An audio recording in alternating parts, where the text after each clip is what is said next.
এই আঁচনিখনৰ অতিকে প্ৰয়োজন আছিল এইবাবে যে এই বছৰৰ ভিতৰতে আমি লাখপতি বাইদেউৰ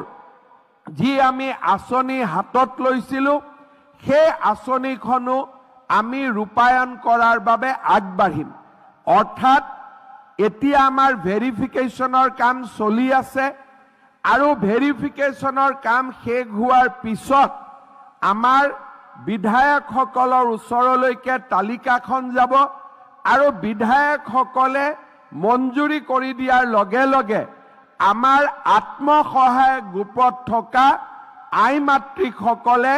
10,000 টকাকৈ চৰকাৰৰ পৰা বেংকত তেওঁলোকে ধন পাব। কিন্তু মোৰ উদ্দেশ্য হ'ল যে অকল 10,000 টকাই দিয়া নহয়, 2025 চনত যদি আমি 10,000 টকা দিওঁ, 2026 চনত আমি আৰু 15,000 টকা দিয়াৰ লগতে বেংকৰ পৰাও আমি লোন দিয়াবৰ বাবে চেষ্টা কৰিম। কিন্তু আজি যদি আপোনালোকৰ এই বেংকৰ পৰা লোন ঘূৰাই দিয়া নো ডিউ চাৰ্টিফিকেটখন নাপালেহেঁতেন, চৰকাৰে ক'লেও আপোনালোকক বেংকে কেতিয়াও লোন নিদিলেহেঁতেন। সেইকাৰণে আজিৰ এই প্ৰমাণ পত্ৰখনে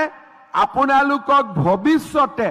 লাখপতি বাইদেউৰ আঁচনিৰ অধীনত আগবাঢ়ি যোৱাৰ বাবেও আপোনালোকক সহায় কৰিব আৰু সেইকাৰণে আমি ততাতয়াকৈ আপোনালোকক এই নো ডিউ চাৰ্টিফিকেটখন দিয়াৰ বাবে সিদ্ধান্ত লৈছিলোঁ আৰু আজি এই নো ডিউ চাৰ্টিফিকেটখন দিয়াৰ পিছত বেংকৰ লগত আপোনালোকৰ লেনদেন নাথাকিব আৰু সেয়েহে অসম চৰকাৰে হাতত লোৱা আন বহু আঁচনিৰ পৰা আপোনালোকে উপকৃত